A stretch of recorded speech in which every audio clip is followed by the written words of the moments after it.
I'm going to read it real quick. It says, you know who has the rockiest time with hormones in their 30s and 40s? It's not the women skipping workouts or living on takeout, though that doesn't help. It's the type A, do-it-all, high-functioning achievers, the I've got this gals. Why? Because their nervous systems are cooked, their adrenals are exhausted, and they've spent decades overriding their body's signals in the name of achievement. When the ovaries start to slow down in the 30s and 40s, the adrenals are supposed to back them up.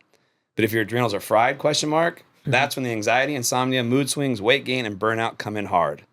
It's not just about estrogen, it's about your pace. It's about how much you've been carrying and how long you've been pretending it's fine. I am like excited to get into this. Because like, I just, I want to learn more so I can be more equipped with my female clients because they're coming in. And what I typically see are these women, they're eating right. They're exercising like crazy. They're doing all the things. And things are staying the same or getting worse. And they're incredibly frustrated by it. But at the same time, they have their jobs. They have all their kids. They have their significant others. They're taking care of everything. And they get it all done. It's fascinating to watch. But there's the one element when I start to talk to them about, hey, I think you're a little too stressed out. We need to go after that. They have a really hard time buying into that. Sure. They want me to tell them, you need to exercise 6 days a week, not 4. Oh, you need to cut your calories another 200 calories. You need to jump in a sauna now every day. Or now you need to cold plunge. It's like all these strategies of, I just got to do more. I got to outwork this thing. And it never ends well. So can you first off just kind of explain what's happening for these women? Because now hormones are starting to change. Like most women understand that. Yeah. But the solutions that they're looking for, they're struggling with. Yeah, for sure. I mean, one of the big things, and you totally hit the nail on the head, is that it's so much easier. And I am this woman, so I'm not putting anybody down in this category, or I should say, I have been this woman. I feel like I've tried to do a lot to kind of step away from that, but it's so much easier to do more than it is to do less. There's like this sort of innate value. Louder for the people in the back. Right. Yes. Like it's almost like you have this value. You're valued for all the things that you do. And so to slow down, to step back is hard. Now that's just like an emotional perspective.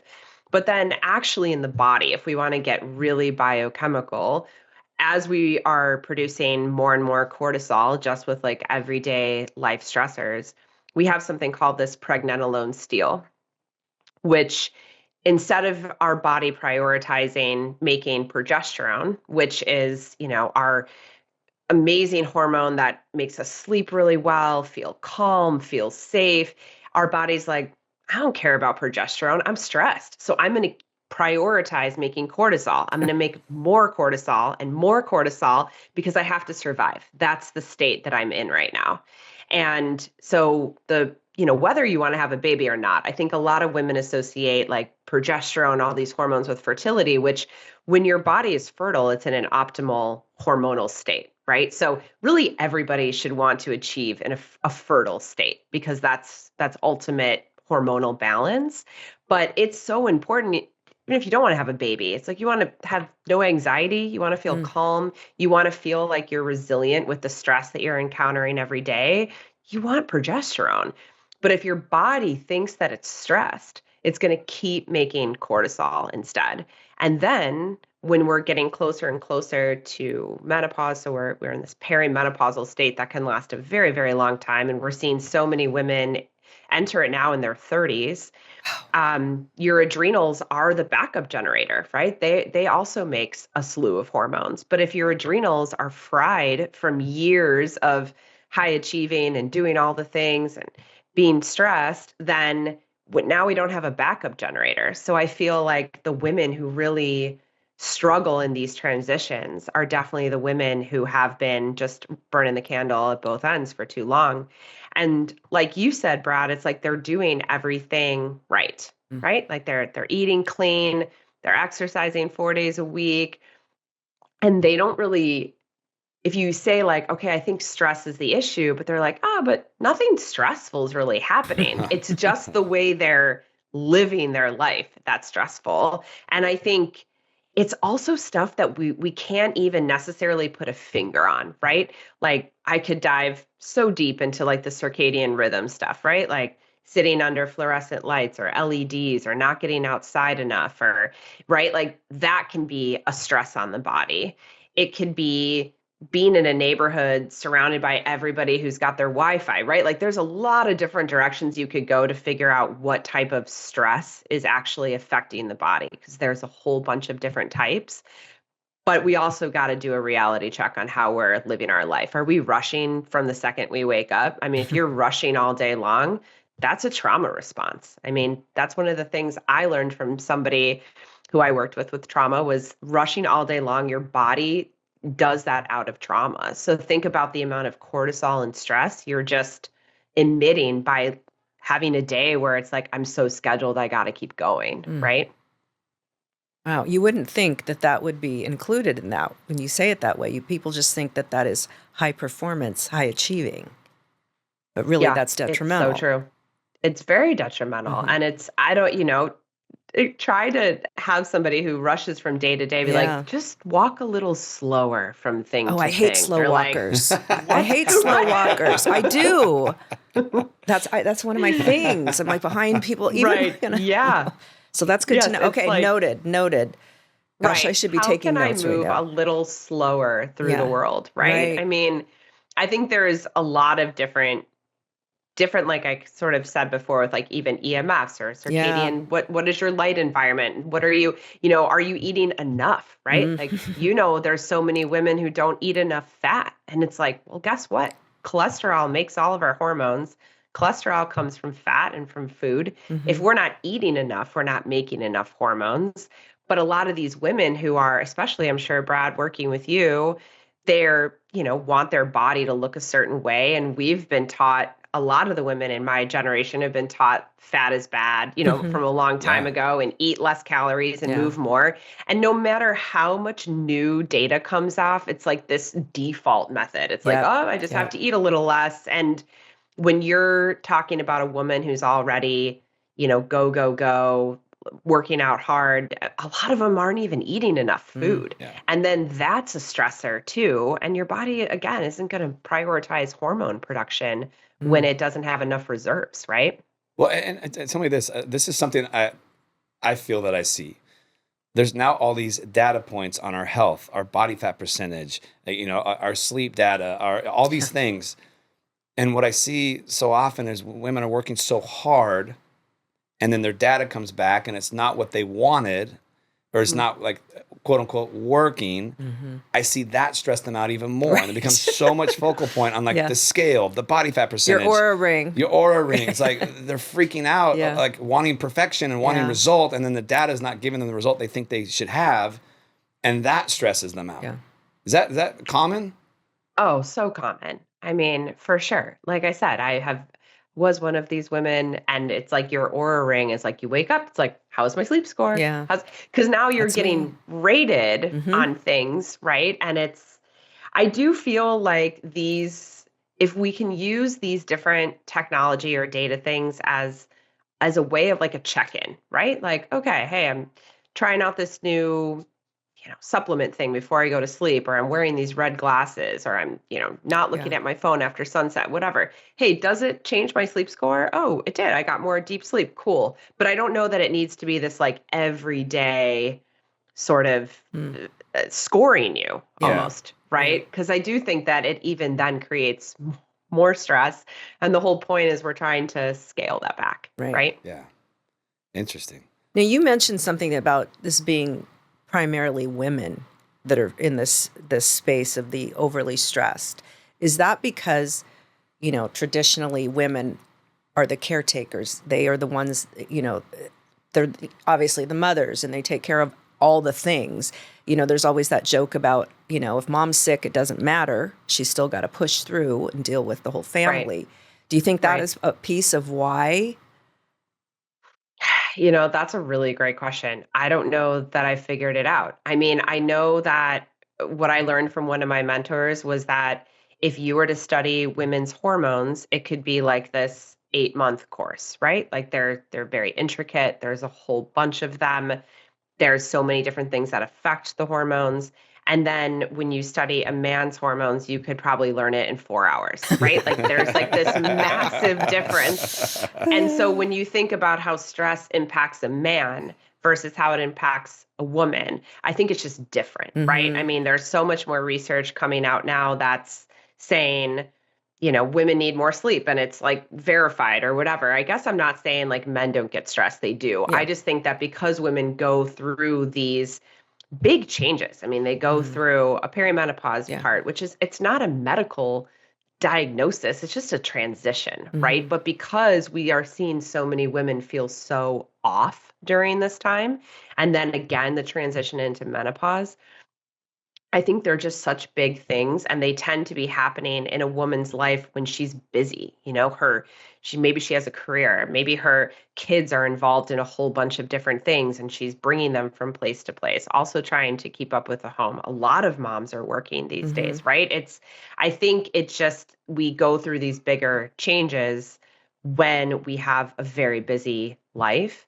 And because of that, and the things that women did in the 20s are no longer working when they're in their late 30s and their 40s. It takes like this whole sort of, I don't know, almost like a relook at how you're living your life. And if you're having a bunch of symptoms, it's your body's way of telling you like, hey, this isn't working for me anymore, right? Yeah. Like the way that we've done it up until now, it's not working. So we have to make a change. Sure.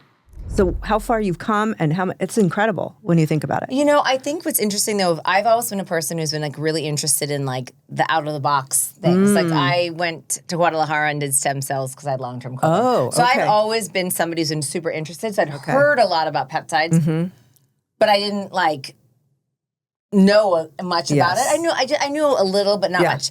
And then when I get into something good or bad, I kind of go all in. Okay. And so this I went all in, and like poor Gino. I mean, I really so I it was probably like owe Gino. him like 20 dinners. So it was Gino that you really learned a lot And so from. Gino, like he was on my podcast last week or this week, and what was interesting about our friendship is that like, and we have a big age discrepancy. Like we don't like run in the same circles, and I'm really not that friendly.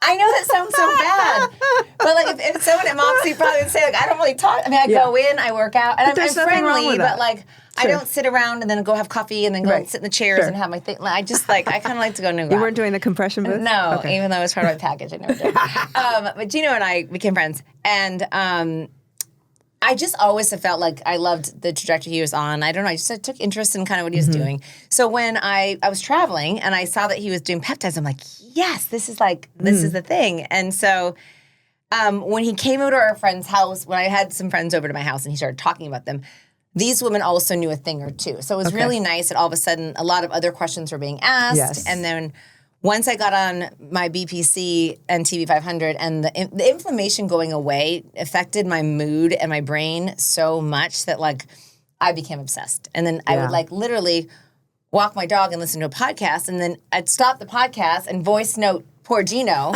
What do you think of this? What is this? Yeah, What, I love it. I love it. bless his heart. Yeah. Like, I mean, I really got to, and he's like, go read a book or something. I got a few references for you. That's funny. So anyway, he put up with me. Before we get too much farther into it, we start off to telling our listeners about you, about the Loop Away. Just give them a little background of what this is. Sure.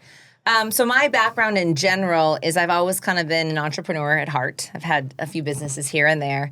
Always been in health and wellness. So I was an athlete in college, and then I got my master's in sports management and worked for sports agents, and kind of just been in that world and just taught many modalities and just ran marathons. And so I was always in health and wellness, and always liked to be proactive about my health. And so I moved to Newport Beach during COVID, and I was told by my coach not to work, basically focus on your kids. I was getting divorced and not work. And so for 2 years I didn't work. And you want to talk about about if you like to work. And like it was always a distraction for me. And like I tried to beep and I said bop. That's okay. That's okay. And I was ready for something new, and I was going to go back and do more health coaching because I was like, that's kind of what I wanted to do, but I wanted to focus on kind of your ultimate comeback in your way. Mine was chapters and help men or women go through from one chapter to the next. Because if I had had someone help me through my divorce or my move or whatever it was. So that was what I was really focused on. And I had hired this coach and I had created this whole beautiful branding and website and just, I had a failure launch. I was like the person standing there being like, every excuse in the book. Oh, I live between 2 states and I've got these kids. And finally, my coach was like, it's okay if you don't want to do this. Is your coach Mara, by the way? No. Oh, okay. No, Christine Hassler is my coach. Oh, okay. And she's awesome. Okay, wait. How do I know that name? Do you see her?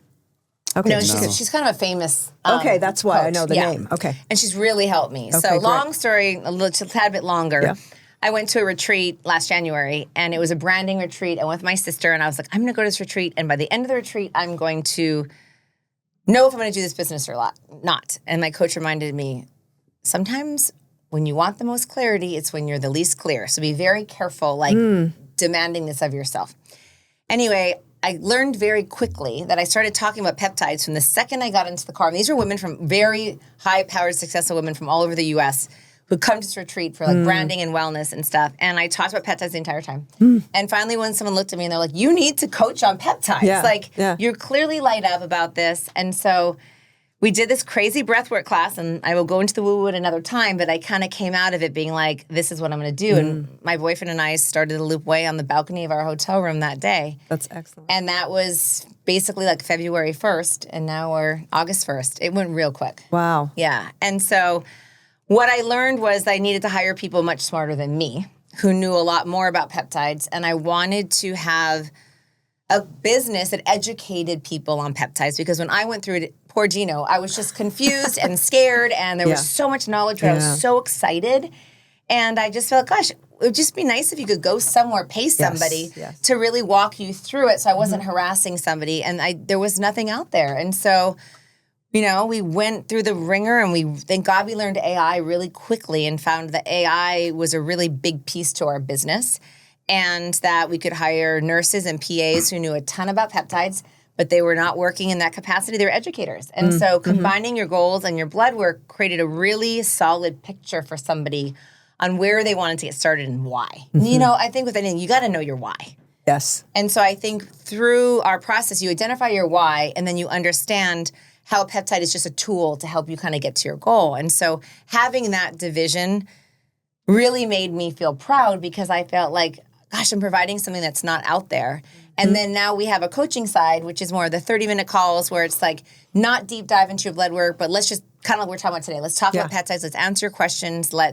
You want to cycle off one, get into the next, and just someone that can hold your hand. And so if you want someone every step of the way, you have someone. And so that was basically it. And then I wanted to kind of keep my own brand and still talk about the pillars of health and wellness. And we're now going to create protein powders and creatine and all this other stuff. And so I'm excited. That's awesome. Yeah, it's been great. Yeah. The feedback and just the people really being receptive of our brand has been a huge success, and I'm really proud of it. I love that. So there's a lot of talk about peptides. A lot of people are talking about them. And the first thing I want to address with you is there are so many options on the internet to buy peptides. And price point is very different all over the internet. Yep. Some of them are going to cost like more expensive. Some are going to be dirt cheap. The thing I want people to understand right out the gate is, how do you know if you have a safe, good peptide? Because everyone says our peptide has a COA and this and that. And I was having a conversation with JP the other day on a website. I'm like, oh, this one's interesting. It's a lot cheaper. Here's the COAs. He's like, oh, you notice how they're not signed? I was like, what? He goes, yeah, they're not signed. That means they're not real. Yep. I was like, well, I didn't know that. Yeah. So can you give the listeners some ideas on how to recognize when you are accessing a safe peptide? Honestly, unless you're testing it yourself and you're going out and you're getting a home kit and you are testing it, it's trusting. It's a little blind faith. It's blind faith. Yes. And it's, I put my face on this brand for a reason, and the reason we started Loop is because we found a partner who manufactures some of the best and purest peptides out there. So I feel comfortable doing that. I think that's half of it. It's a little bit of a blind leap of faith. It's trusting. And because at the end of the day, you only know what you know. But unless you are physically doing it yourself, someone can slap on anything. It's no different than a supplement. It's like when people say you order it from Amazon and you're trusting the brand says what it is. You're just trusting it unless you're testing something. Yeah. So I think getting some education behind it, what to look for. You want to look for the COAs. You want to understand which is you're coming from. Yeah, COA stands for? It's showing where the testing is. Is that certificate of authenticity? Yes. Okay. 100%. And so it's basically showing where the batch came from. Okay. How it was tested, the date on it, and then each vial too will have numbers on it that kind of aligns to what it is. Okay. Yeah. But at the end of the day, I would say that's almost like false. What is the right word? Like false confidence. If you just go and say like, oh, they had that, like Brad said, he doesn't really know what you're looking for. I mean, it's a documentation that's been scanned on a website. Yeah. I mean, well, you had a friend, right, that had got something. This was a different. He not from Loop, of course. Yeah. No, it wasn't a peptide though. Oh, it wasn't. No. Oh. He was buying something else that ended up being laced heavily with heavy metals over time. And he Great. got really That's awesome. sick. Yeah. But it was not a peptide. It was something else. But same scenario. Yeah. Just Thought it was thinking. safe. Found a better deal on it than what he could find in the U.S. Started using it and ended up with a crazy and I heavy think metal what's toxicity. interesting from it. about price, if it's too low, you should be concerned. Yes. Yeah, that's what I was going to ask you. Like, okay, well, what's the differentiation between the same supplement, one being $150 a vial and one being $50 a vial? That's a rut row. Right. Yeah. So then I would say, okay, if I saw that, then I'd say, let's go look at the average. So I'd go and look for more, and you're probably going to find either something in the middle, or you'll probably say it's more of $150 vial. Yeah. So if it's $50, I'm not saying it's coming from China, and I'm not saying that it's air or whatnot, but a lot of people will come to me and say, well, that's so interesting. I've been on this before and it didn't work. Well, because you weren't taking that peptide. Yeah. If it's not working, chances are it's not what they're saying it is, or you could be a small percentage where a certain peptide doesn't work for you. But I would say that do research too, because TikTok, Reddit, people are talking about it. So like So much. you can also find a lot of information on it. And then what's crazy is like peptide places are closing down left and right. Like, Oh, really? and you'll see influencers backing a certain peptide, and then they're not anymore because it just shut down overnight. Oh, wow. Wow. So I think that's something to look forward to. But talk to your friends. I mean, really talk to people who who know a lot about peptides or who are on them or using them. I think that's your best resource to begin with. And then if you want to do your own testing, I mean, you can get a group together and order a ton of peptides and you can have them tested yourself if you wanted to. I don't think you need to, especially when you find a company like Loop. Yes. And you're really seeing that like we're putting ourselves behind the brand, and I feel really comfortable giving it to really anyone. I mean, people are asking me, their kids are injured right now, they're teenagers. Yeah. And they're doing BBC, and I have no problem saying like, no, this is This is okay. And I have children. Like I would never say like, hey, I would not say that with all the peptides that a child should do it. But BBC, if you're injured, I have no problem suggesting that. Oh yeah, I have children that are both athletes, and I know how powerful BPC is. Yeah. I thought to myself, if one of them got hurt, would I use it? I every doctor I talked with that I know that are very behind peptides and very have a good expertise around peptides, we're all like, yes, I would give it to my kids. So literally, my friend brought his son over this morning, and he laid down and we injected it into his hamstring. That's awesome. And then I'm like, take this bottle and go to Loop and buy some. Yeah. But I mean, they work. Yeah, 100% they do. Let's talk a little bit about GLPs. Like everyone knows about GLPs. Yeah. There's now 3 different GLPs, right? 1, 2, and 3. GLP-1, GLP-2, GLP-3. And Trevor just told me yesterday GLP-4 is basically... Just heard about that on TikTok. Yeah. Yeah, I heard that one's... and they're getting better as they go, right? It's like, the best analogy I had is like the iPhone, right? That makes The so much original sense. iPhone works, Yeah. but the next one's better. Yeah. And the next one's better. Right. And the next one's better. Yeah. What I tell people, that don't just jump to what you think is the best. You know, I say, like right now, like our Loop Lean, which has 2 agonists, and it's a GLP and GIP. It's like, stick to if it's working for you, because you're always going to be able to upgrade, right? Yeah. So there's no don't need to rush to the top. Just stick to something. If it's working for you at a low dose, just stay where you are. There's no need to upgrade. Just life's a long time. Yeah. Nothing's going anywhere. Yeah. Yeah. What's your recommendation? I mean, that's probably the biggest question I get asked is, what do I think about these GLPs? How do you like to recommend people take GLPs? Low and slow.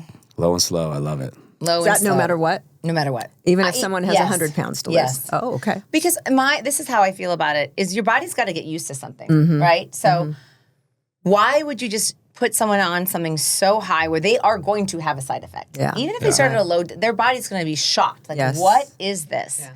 There's no need. I think start low and then you're going to slowly titrate up. And then if you're seeing success, then you stay there.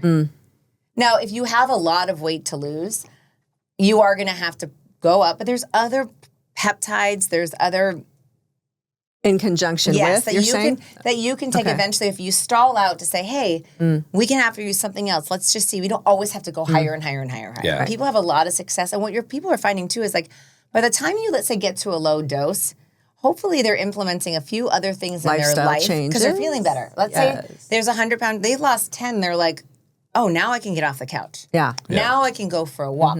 You'd be surprised how quickly that 10 is 20 without even moving the needle. Yeah. And so that's what I hope for in our coaching is saying like, the reason you need to do all the other things is you don't want to have to keep titrating up. I don't like when I'm doing everything really well. Yeah, I'll have like little lows, but like I'll be honest, I am in a low of low right now. Right. Ever since I had shingles, it's just gotten worse and worse and worse. I have no desire to work out. I'm still eating well. I'm not eating enough, but I'm eating well. I can't sleep. Like I've been up since 2 a.m. I woke up at 2 a.m. last night. Whoa. Like I just couldn't go back to sleep. Are you serious? Yeah. Like I'm in that place. Yeah. And that's why I think it's a really good time to talk about that place. Yeah. Because I can kind of just share what I am about to do to help get me out of that place. Yeah. It's just some ideas. And I'm not ashamed of it. It just happens. And shingles was really rough on me. Yeah. I still can, like today I've been feeling them all day. They're still kind of tingling and telling me there's the markings are still all there. And I'm 5 months out from it. So I think I've worked out 4 times since the second week of shingles when it kind of took me out. yeah. And it just am at a place where it's like, okay, I got to make a change. Yeah. But I am proud of you because you are taking some time off. Well, so that's my first strategy is I am exhausted. Yeah. Yeah. I have made the mistake of overcommitting and working too much and just, I'll give you an example. Tuesday this week, I woke up at 5, left at 5:30. I saw clients from 6 a.m. to 2:30 straight, picked up my son from school at 3, jumped on Zoom calls from 3:30 to 5:15, jumped in the car, drove to football practice from 6 to 8:30, got home around 8:45, finally had my first meal. That was your first meal? I did not have any breaks all day long. That's not true. We stopped and got a smoothie after I picked up my son from school in that little 30-minute window from Holy school to smokes. Zooms to starting. Yeah. It's a ridiculous day. Yeah. And one of my weak links is I have a hard time saying no to people. And so I had said yes to too many things that day. And I said no to myself and yes to everything else. Yeah. And that's one of my things that I have to work on that leads me down that spiral. I think if people really pay attention, there's things that we do to lead us down that spiral to hit that kind of rock bottom with our health. And that's my kryptonite is I say yes to too many things. When I feel good, Yeah. I think I can do a lot more than I should be doing. Sure. And so I continue to say yes until Overcommitting. Yeah, I overcommit. And then I like to do my best to follow through. And I even notice now my follow through is just horrible. Like things are just falling through the cracks. Right. So what I'm doing to start with is just going to take a week off soon and no clients, stay home, sleep, have slow mornings, and then catch up on all my personal stuff that I have let just fall through the cracks because I've said yes to everything else. Days like I had, most of my days this week were like that, unfortunately. So I don't even wear clean clothes. This is my last clean outfit. Oh, wow. Like things like that. Like it's bad. So, but it's my fault and I own it and I recognize it. And so that's how I'm going to start. I made a number of appointments with specialists, doctors, people that I trust in the industry to, find where I'm at and start my new strategies, start pulling myself out of it. Good. So, I think the first thing people need to do is just take a hard stop and recognize where they're at. And I think we kind of deep down know, okay, I needed to see a doctor really bad. I need to see a dentist to get my fake tooth replaced that I broke 3 weeks ago. I like the hillbilly look on you. I know, but I'm tired of it. Okay. But I haven't even been able to go to the dentist in 3 weeks because I had no time for it. You know what the irony of all this is if you had a client that was going through the similar things, you would ride them. Oh, 100%. Yeah. And 100%. Yeah. That's what I'm saying. Like I own the fact that I am my own self-deprecating. Yeah.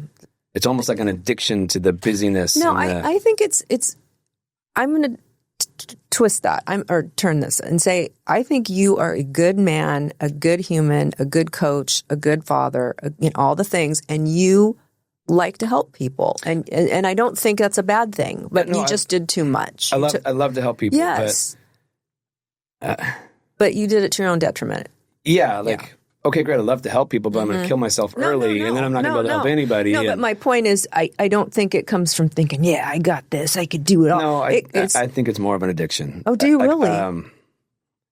Interesting. I think it's more of like the busyness, the constant go, like the because I'm in a fight or flight state all day long. I see. I'm not eating. I'm going. I'm trying. I mean, every 45 minutes is somebody new, something. Yeah. I think I get pretty addicted to that. Okay. And that is something I need to work on. Okay. Is to stop that. A lot of people are like that, though. I think a lot of people are like that. Like I'm heads down. I'm just going grinding. I couldn't even tell you why I'm doing it. Yeah.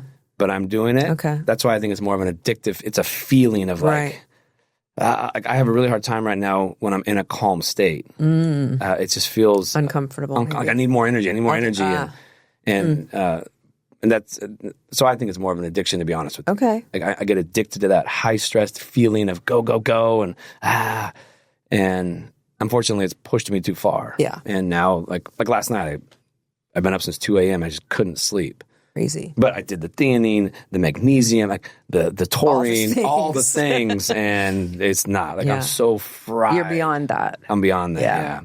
Yeah. Have you had this happen to you before? Yeah, it's kind of if I look over my life, I tend to end up here. Ah, okay. And what's so funny is when I get to the good place, that's when trouble hits because that's when I'm thinking, yeah, I can handle this. Yeah. I feel really good. I got a lot of energy. Yeah, I can say yes to that. Or, this is a good idea. I should go implement this or start this. Yeah. And so I'm like on a roller coaster of. Sure. And so I'm going to work really hard this time to pull myself out, get to that sweet spot. And have boundaries around it versus I'll give you the perfect example. When I sold Stark, I made a good amount of money. And I took 1 week off. And after 14 years of grinding on this gym, with 1 week, I'm like, oh my gosh, I got to do something new. And so I immediately started trying to create new business. I started doing all this stupid shit. Yeah. Because I couldn't handle having no responsibility and nothing to do versus like stepping into that and just recovering from everything I've been through. Right. 1 weekend, I'm like, oh my God. Yeah. I don't have that, like, all this responsibility. The purpose. Like, I got to go find something. And that started the madness. Wow. So. I'm trying to think, as long as I've known you, if I've seen you in this place. I don't think I have. No, I haven't been here since COVID. Yeah. Because COVID, I was forced to not work for 18 months. I was the kindergarten teacher on Zoom. Sure. There was no speaking. There was no training. All the things that I did. Yeah. So when COVID kind of started to open back up, I was at ground zero and, had to build back a new business, start over. And I was doing a pretty good job, but it tapped out. Will you reach out to anyone, any type of professional to kind of figure out what causes this for you? I don't know if it'd be therapy or... Well, that's why I'm pretty sure it's an addiction. Okay. Are you going to try and look into that, or are you just going to run with that theory?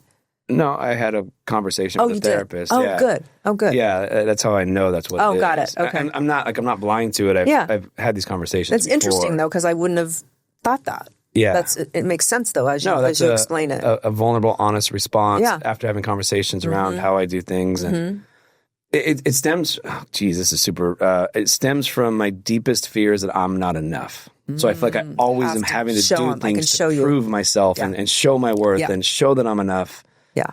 That makes perfect sense, though. Yeah. It really does. So that's my deepest fear. I still don't know where that came from. But that's what it is. Yeah, I think a lot of guys have that. Sure. Not just guys. Yeah, and women. I just, I can only reference, I want to be respectful of that. I don't know what it's like to be a woman. And but as talking to a lot of my friends and, people get real, like raw and honest with me, I know a lot of them have that. So this is kind of how, I think if I could just help the next person. Yeah. but there's no point of I made it. Oh, now I'm worthwhile. Yeah. And I remember having a conversation with a therapist. He said, look back at the 18-year-old you when you lived in your little small town in Oregon. Mm-hmm. Did he ever think, or what would he think if you were to tell him, hey, in, 30 years from now, you have written a book, you've spoken in every state in the United States, you have trained all these different professional athletes and these special forces. Would he have been proud of you? Would he have thought that would be enough? Yeah. And you're making this much money? And the answer would have been, oh, hell yeah. Yeah. But I'm here and I'm like, oh, no. It's not enough, yeah. So it's, there's, in my scenario, I'll never reach that point. Yeah. So I just have to But that's huge, Brad, that you were at that. I mean, I'm so proud of you for doing this for yourself, but also that I think that's huge that you're really looking at it, not just because some people might say, okay, I'm freaking blown out. I have to take a week off. I'm going to take a week off, but not look at the why. And you're looking at the why. But I've been looking at this why for like 10 years. That's okay. Yeah. There's nobody says it's got to be figured out by a certain time. Yeah. So that's where I'm at. So my first strategy is I know I got to catch up on my rest. I know I'm overly stressed. Yeah. And I think a lot of people are there. Mm-hmm. And then from there, I'm going to have my blood work done. I always like to start with blood work. Yeah. It gives us a clear picture of what's going on inside. Mm-hmm. So I have that scheduled early in the week. Good. And then from there, I will run it through Loop and go through their AI-generated peptide protocols. I'll come up with a peptide protocol. I got a new doctor I'm going to start working with for optimizing my hormones and seeing all that stuff. Yep. So I'm excited for that to go on. I'm actually going to go see Dr. John. They have this new process they do in their facility that basically takes your blood out of your body, uses ozone and something else. Oh, yeah. It cleans we talked the about blood. this. Yes. Yeah. So, and then I'm going to have the lady who does that come in and talk about it. Okay. Yeah. So I got that scheduled for that same week that I'm there. I got a massage scheduled. Beautiful. Yeah. So going to really focus in on that as a reset. Yeah. And then I'm going to start easy. Like, I know that if I go back to the gym and start cranking on it, it's not going to work for me. One of the biggest things that put me in the tank was trying to keep up with Garrett and train with him with all the load that was going on. That was the tipping point. That's what crushed me. Yeah, is I'm just not at that level anymore. Yeah. So I'm going to start slow with the workouts. Mm-hmm. I got to change some things with how I work and how I manage that. Mm-hmm. So that's like the starting point for me. Yeah. Again, my nutrition hasn't been horrible. That's like I'm not a big drinker. I haven't done like any devastating things to my body. It's just I just have wore myself out. Yeah. And then I think the strategy is slowly but surely from there. But I think you got to get a clear picture of where you're at. And so I think anybody that's in that state, and that's scary. Mm-hmm. Like 2 weeks ago, I'm like, God, I don't want to go. Like I don't want to see how bad it is. Yeah. I'm scared of that, but I think that's just the start. You have to break the negative side of it. Like, okay, this is where I'm at, and it's fine. Now here are the strategies. You got to. I remember my dad always telling me, "You're either getting better or getting worse. You're never staying the same." I have to break the pattern of getting bad, of getting worse, getting more and more unhealthy, and so that's how I break that pattern. Yeah, I just go face it. Right. And I think that's a really big step for people and a very powerful step for people. It's like, okay, here's where I'm at. Yeah. Here are the strategies. Now I start moving in a positive state every day. So I'm going to start focusing on doing little things to get better from there versus the state I'm in now of just kind of slowly getting worse. I ended up going to Africa on a film and stayed pretty much. I lived there for almost 5 years. Oh, wow. I didn't know this. Yeah. Wow. Until I got pregnant and had to come home. Ah. So that was the end of that life. Yeah. And then I had to get a real job, and a friend of mine, and here's me, having lived in Africa for 5 years. And then I talked to a friend of mine who I went to art school with, and she's like, oh, well, so-and-so went on maternity leave at Battelle. Why don't you call them? I'll give you a recommendation. And they hired me. Why? I don't really know, because, I pretty much said, I hate Barbie dolls. I'm not into this. This is so weird, but it's really interesting that I get to make little costumes. Oh, that's what you were doing. For this figurine, you know? I mean, that's cool. We were able to design the hair, the makeup, all the stuff. And I was in the collector department, which meant I didn't have to do all of the mainstream cheapy Barbies. Okay. We were doing the hundreds of dollar Barbies. Oh, okay. So they could be really over the top and very fashion forward. Oh, got it. Interesting. They didn't produce a lot of them, but back then it was also a different culture, I think, than where they're at now, which is far more progressive for Barbie. Yeah. And, accepting other body types. Right. All the things that Mattel has tried to do to kind of save Barbie because she got so outdated. But I worked for them, in 2000, I think. Yeah. Because my son was just a year old. Okay. So, I had one of the original ones with the little pin earrings and the hair. and the black and white suit. Sell it online for a lot of money now. I don't have it anymore. I don't know what happened to it, but I have that. And I did have, I think my grandma used to make little clothes for me. Yeah. For it. But I think that's the Barbie that got a lot of grief, right? Because she was, I mean, I think they said if it was a real woman, her waist would be this big kind of thing, Well, and it was so weird when I worked there because it's a different culture there now, I think, quite a bit. Times have changed. They finally moved past it, but it was very, Mattel was really interesting. Kind of a cool place to work. It wasn't a hard job for me at all, but it was, I don't know. This wasn't a fit for you. So I couldn't do it. And I finally said to my boss, hey, can you please lay me off? Layoffs are coming. And I don't know if you're planning to take me, but I want to go. Oh, wow. So I left because I had also been planning to do freelance work in the toy business.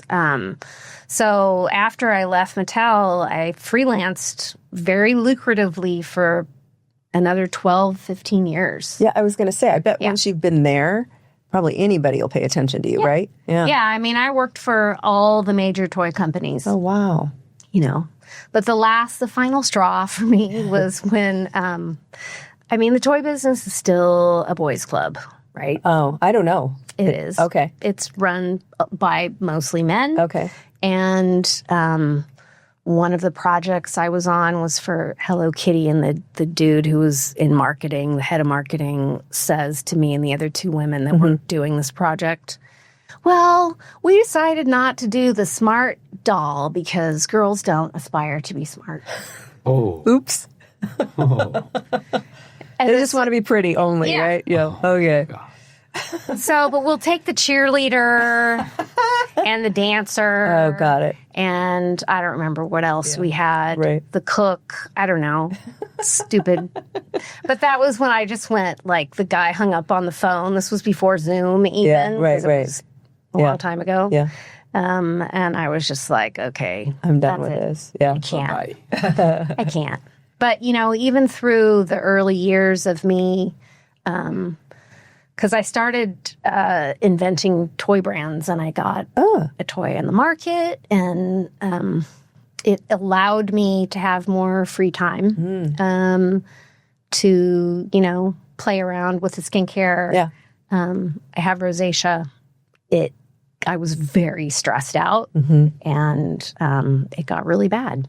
And so I was trying to find ways to fix it. And it took a while. Yeah.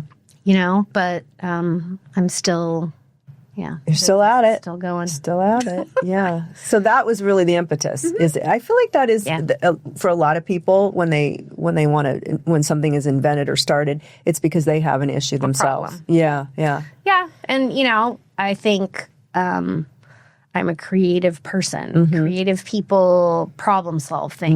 Right. So you just sort of look at it like whatever it takes to solve this problem, I will figure it out, But it was a lot more complex than I ever thought. I'm sure. Running a skincare business is no joke. Well, you were in Neiman Marcus at one point, right? Yeah.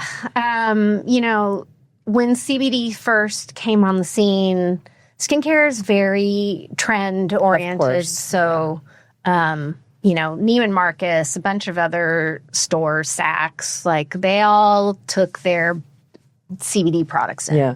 So we were in Neiman Marcus. It was kind of a nightmare. I remember you saying. Yeah. Kind of a nightmare for me Right. because as a small production, you know, you have to ship everything in like 1 million different boxes to all these different locations. And there's just a lot to do in those situations that I was like, what the fuck? This is like it's a lot. It's a lot more than I anticipated.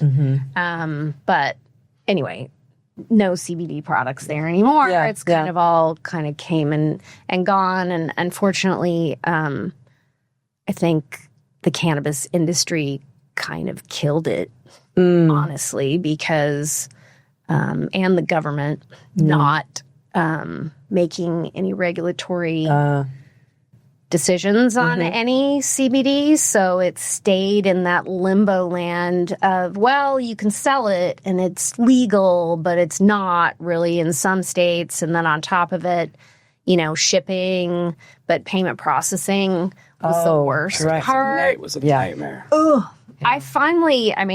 dropped CBD from the product line just this last February. We were done with it. And you know, the funny thing is that I did not even realize it. Most people don't. Yeah. There's so many other ingredients and, you know, all of these different things that are working in the products that you won't really miss it. And I also replaced it with some amazing stuff. So I feel really good about it. But yeah, it was nice to get out of that world where, hey, I don't have to worry about my bank account getting shut down. Right. And like you said, the shipping, you know, can be such a nightmare. Yeah, it really was like when I think back on what I had to go through just to put CBD, a little bit of CBD in the skincare, it was really too much. Not worth it. There's a reason why it didn't do very well, even though, you know, there is proof that CBD works on the skin, what it does. I mean, we tested our products, a couple of them anyway, for genomic activity on the skin. So, like, I saw all the data, and it was definitely working and having an effect. But, yeah, you can't really fight those battles that are not yours. Yeah.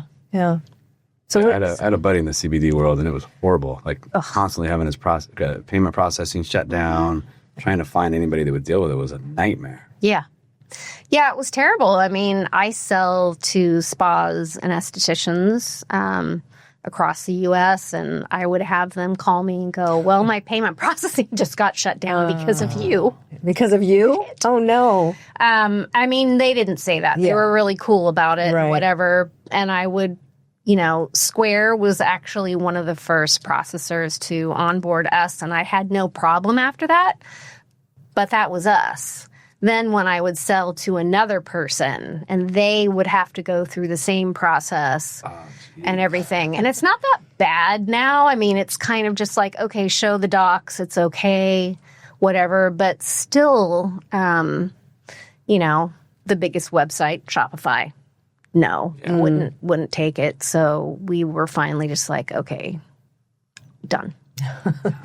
You know, moving on. Yeah. Plus, like, I feel like the market got so overrun with product and bad product, like so much bad product that it devalued everything, you know. And when I drive by a 7-Eleven or something that has a big CBD sign, I'm like, okay, I know I made the right decision. Yeah. You know, because it just it's not perceived like it should have been, just because of the mess that it was. Yeah.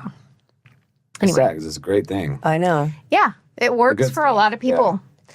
You know, it took a long time to convince people also that, hey, this is for your skin health. It's not for pain relief. Also. Oh, I didn't know that. Makes Because, sense. Yeah. well, I was selling, I was putting it in all of the skincare products. You know, it helps with wound healing, with brightening, with a whole bunch of other things that are not pain, but it is very good for pain relief, itch, and that sort of thing. Yeah.